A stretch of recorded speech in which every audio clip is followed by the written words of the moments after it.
গুনাহগুলা নিয়ে যাব তার কারণ হলো এই গুনাহগুলা দেখে দেখে আমি আমার উম্মতকে হাশরের ময়দানে সুপারিশ করে করে জান্নাত নিব। এই গুনাহগুলো আপনি মাফ করে করে আমি নবীর খাতিরে তাদেরকে জান্নাতে দিয়ে দিবে।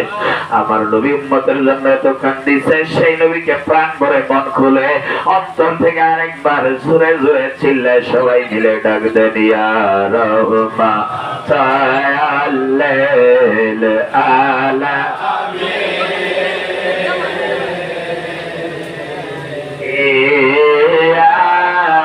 রহমাতাল আলামিন, আমরা ডাকি দয়া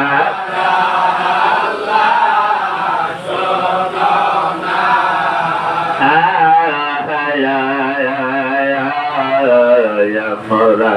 ডাকি দয়া শোনো না জানে কই রাসে রাখি গুনাহ রে না জানে রাসে রাখি গুনাহ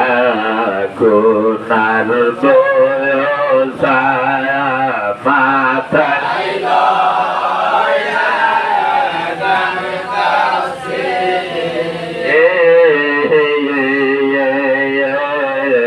গুনার বোঝা মাথায় লাগতাছে, মাফ কর গো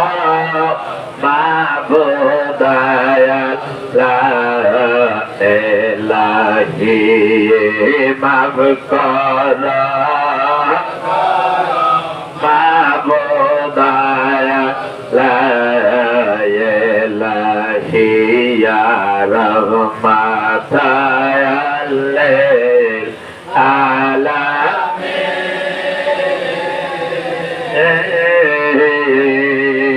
ইয়া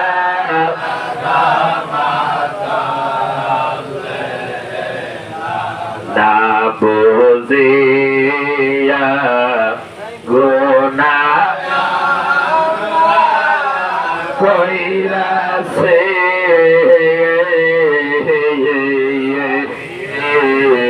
না বুঝিয়া গুনাহ কইরাছে,